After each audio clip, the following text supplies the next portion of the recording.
Olá, esse vídeo não é para ser assistido caso você esteja com pressa.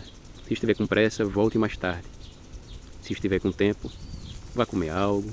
Enquanto isso, escute essas palavras.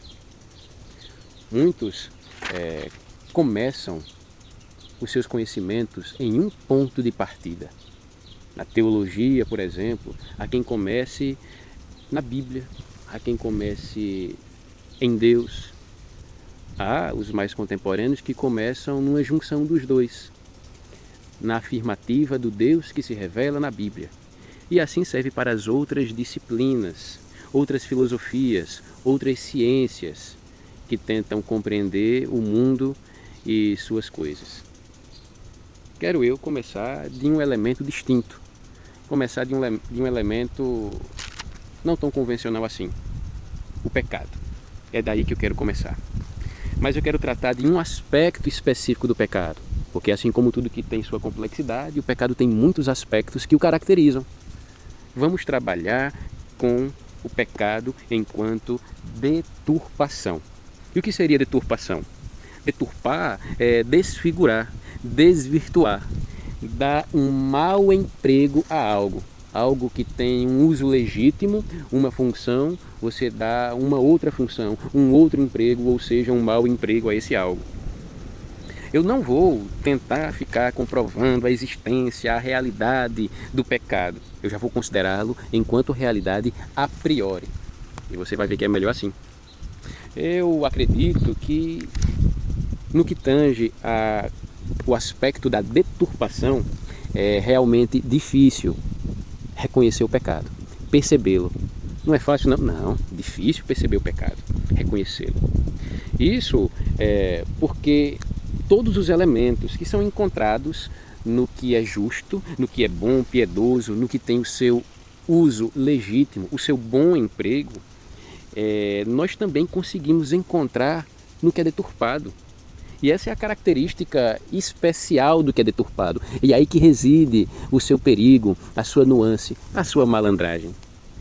A natureza da deturpação, ela precisa conter todos os elementos legítimos do que é bem pregado, do que é justo. Todos os elementos estão lá. Eles não são alterados, estão lá. No entanto, eles são mal utilizados. E para serem mal utilizados, os elementos bons precisam estar presentes. Por isso a dificuldade de perceber o pecado no que tange a sua deturpação do que é bom, de sua desvirtuação. Vamos lá. Com algumas anotações que vão me auxiliar. E esse aqui é um ponto crucial para entendermos tudo que interessa. Que as coisas criadas por Deus, todas essas coisas, elas possuem uma finalidade, uma utilidade, um emprego legítimo destas. Claro, nem todas as coisas conseguimos perceber a sua finalidade com facilidade. Tem coisas que são tão complexas que é difícil da gente conseguir entender e explicar a sua utilidade, a sua finalidade. Mas a gente não vai se preocupar com essas coisas difíceis. Vamos ficar com aquelas coisas que têm uma finalidade clara, expressa, tão fácil de entender que você não tem como ficar encucando e se debatendo procurando as coisas difíceis para procurar os defeitos. Vamos procurar elementos cuja finalidade são óbvias, que até uma criança sabe responder para que serve. E aí chegamos a uma questão importante. É que essas coisas que são muito fáceis de entender para que servem, elas têm um mau emprego. Elas estão sendo utilizadas de modo inadequado. E aí que está a característica, aí que reside o pecado. Ou melhor, o aspecto do pecado chamado deturpação. Vamos pegar os nossos corpos como exemplo. Aqui vamos deixar o conhecimento muito mais claro. Os nossos corpos. Todos nós possuímos membros, órgãos, as partes, com funções muito claras. Os nossos braços, por exemplo. Os nossos braços, eles servem para agarrar, braços e mãos incluindo, pegar, agarrar, proteger, segurar, alisar, acariciar. O braço serve para isso. Quando ele faz isso, ele está fazendo simplesmente aquilo pelo qual ele foi criado para fazer. Ele está cumprindo sua função. Ele não vai sair se batendo até voar. Ele vai agarrar. É para isso que foi feito o braço. Essa é a finalidade dele.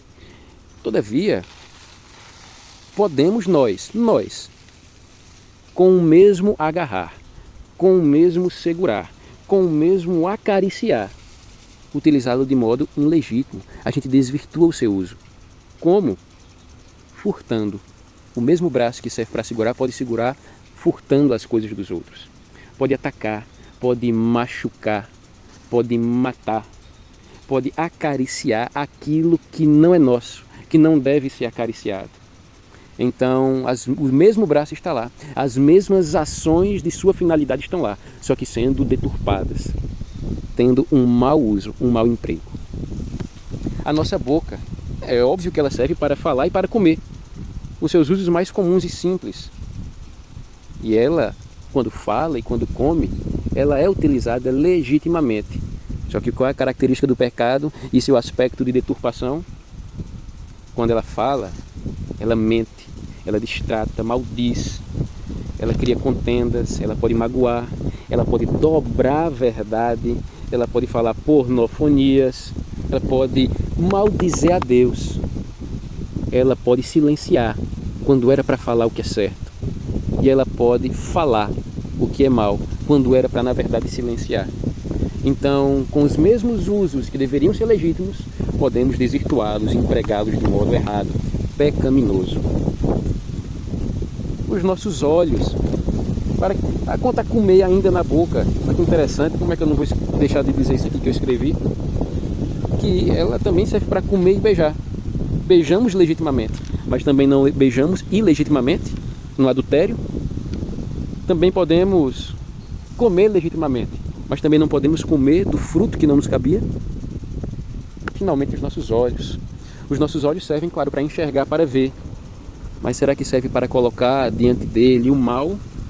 Por exemplo, um oceano de nudez, de relações sexuais ilícitas que está disponível para nós a qualquer momento no celular? Ou mesmo numa praça, andando nas ruas, em qualquer lugar? Um mar de violência que temos acesso, olhando, colocando de frente de nossos olhos? Os nossos olhos, cujo uso legítimo é enxergar, nós também podemos desvirtuar esse enxergar. Aqueles nossos pés que servem para andar e correr e nos colocar de pé, nós podemos correr apressadamente para dar notícia ruim, para fazer alguma coisa errada, como está lá em Romanos 3? Podemos, sim, senhor. Finalmente, a nossa mente, a nossa inteligência, ela serve para quê? Essa inteligência pode perceber a Deus na criação, no espaço-tempo, no universo. Ela pode conduzir os nossos corpos, a mente controlando o corpo, para cuidar da criação de Deus, para enxergar Deus na sua criação e para criar coisas novas. A nossa inteligência é criativa. Nós podemos fazer tudo isso de modo legítimo. Mas o que é que a gente tem criado de novo? Nós temos criado coisas malignas, das mais nefastas quanto possível, como as câmeras de gás nazistas durante a Segunda Guerra Mundial para matar o povo judeu, como criar penas, torturas horripilantes, como os belgas fizeram, decepando membros dos congoleses durante o século XIX, no Congo belga. Até mesmo as coisas mais simples, não faço coisas terríveis, as coisas mais simples, a gente tem criatividade para criar o golpe do Pix, sistemas de conseguir colar em concursos, que vem daquelas colas que a gente faz na escola, entre a nossa criatividade sendo utilizada para os fins mais nefastos, mais horripilantes, e aqueles pecadinhos, aquelas malandragens, aquele jeitinho que é bem nosso. Entre um e outro existe uma infinidade de usos ilegítimos, mal utilizados da nossa criatividade para pecar, para fazer o que é errado. Certamente, entre as piores coisas e as reconhecidamente mais tranquilas, você já fez um bocado dessas, várias dessas. E sua criatividade e a minha criatividade vai fazendo isso. E a gente ainda vai fazer mais. Em relação à criatividade, podemos desvirtuá-la, como percebemos. Quanto à nossa mente, ainda nós temos... Como é que a gente tem cuidado da natureza?